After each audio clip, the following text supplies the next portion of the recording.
Hi, I'm Carrie Knauer, and this is week 40 of my Home Life Remodel, and I have so much to tell. Unfortunately, it's a lot of show and tell this week because I didn't have the camera here at the house every time I stopped by. We had taken it to our house for a while, and so I didn't get much footage, but a lot has gone on. First of all, I want to clear up some things from last week. I hope you enjoyed that one. It was a little more artsy and definitely more fun than our normal work weeks. But some questions you may have. One, what was the dog doing to me that I was not going to allow it to be my friend? It was just biting my hand, kind of like puppies do. They want to on you, and I don't like that. So that was that. Nothing involving my leg or anything like that. And then number two, Nate was alluding to there being a problem at the end. And what the problem ended up being was that we had requested two 16-foot boards, which are really big, and that's why we got that giant van, so that we could accommodate that, because there's no way you could have 8 feet sticking out the back of a pickup truck. There's supposed to be two 16-foot pieces that are going to be used for the really big window over there. For the top, and then the sill along the bottom. And what they did instead was just give us 4 boards that each equaled up to, well, 2 boards that equal 16 and another 2 that equal 16. But we had to call them back and say, no, that's not going to work. There was a very specific purpose for having those 16-foot boards. I think we really only needed 14 feet, so we ended up telling them that in case that was going to help. But they're working on that order, and that should be done at the end of the week. However, we're still waiting to hear back from the molding guy, and that was where we dropped off the second part of wood. I haven't really heard back how that's going. If you remember, we were concerned because he needed more space in between.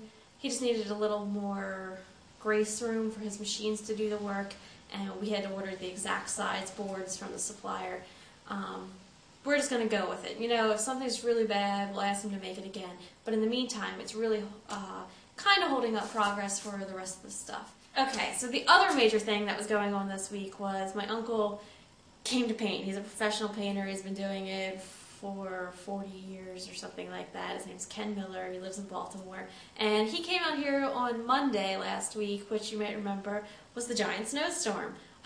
He had left his house at 6:30 in the morning, then hit Carroll County and said it was terrible, but he stayed, he was a good sport, and he was here every day last week, including Saturday, to finish the upstairs. Now, we're only focusing on the upstairs at this time because nothing else has to go on up there except putting in the electrical fixtures and then finishing off the bathrooms. Finishing off the bathrooms was important, but we wanted to get the painting done first because that way you don't have to try to reach behind a toilet, parts that you can see but cannot reach. So I don't know if that means that's locking us into these colors forever because of reaching behind fixtures like that, but it's a start. I certainly don't plan to paint again for at least 5 to 10 years. I don't even know what the standard is. Probably 10 years in our case. So my uncle was here. Let's go upstairs and see how it finished. Hopefully the camera will show you the accurate colors because a lot of times I have trouble with that. Here we go.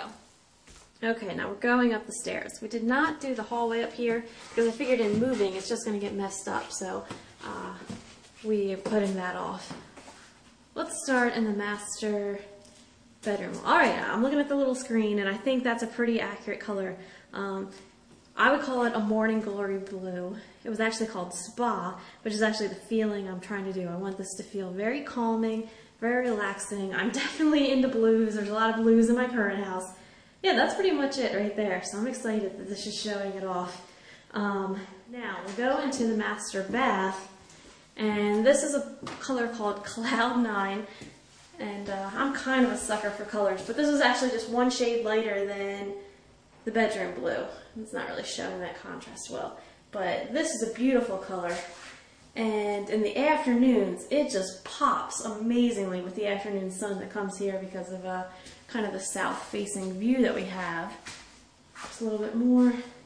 Okay, now here, out of the master bedroom, we can go into the room across the hall, which we're going to use as an office/library, and it might be where we keep our TV in the meantime because we don't want to have a TV on our first floor. We find that distracting. We're going to put it on the second floor until we get the basement finished, which is going to be part 3 of this whole house project. Now this color, it may look blue, and it kind of is blue, but it was really meant to be kind of a stormy gray. This one was called Shades of Evening. From here, we'll go left into the biggest bedroom, which we're going to use as a guest bedroom slash Josh's office because he has a lot of music stuff and it takes up space. This room was called Balsam. It is a sage, pretty light sage though. Looking good. Right. Now across from that room is going to be our purely a guest bedroom. And this I think is going to surprise you a lot. Let's get across the wall here. This is the color called London Coach that I used a sample of downstairs thinking it could be the whole first floor color. It looked really purple downstairs, and here I'm not seeing the purple really at all. I would call this one kind of a satin mousse. It's very unusual, but I think it's really going to work with one of the bedspreads that I already have, so I'm happy with it. I don't think it's a little darker looking than it's showing up on the camera, but it's very relaxing too, I think. So that turned out pretty good. And lastly, here is our hall bathroom, and you can see there are the slate floor tiles, the porcelain wall tiles that look really natural and earthy. And going with the slate theme, we picked a really slate blue kind of color, and this one was called Pins and Needles. Very pretty. So Uncle Ken and his daughter, my cousin Denise, they did a great job upstairs, and it's really looking finished, and they gave everything a really good vacuum when they were done to get up the last of all that plaster sanding and stuff like that, and it really looks great. We're trying to put the doors up on all the rooms so that we can shut them off and not have to worry about any of the dirt from the first floor coming up there. Once that's the case, we'll do a good clean down of those rooms, and I might start moving over some of our unnecessary stuff, and I've got some furniture stored in my parents' garage, stuff like that. So we'll start moving little bits and things. Alright, so here I am now in Nate's workshop. Nate's not here because it's beautiful weather, and that means that he got called over to start working on his landscaping job, which is his normal job the rest of the 9 months of the year. That's going to make things tough.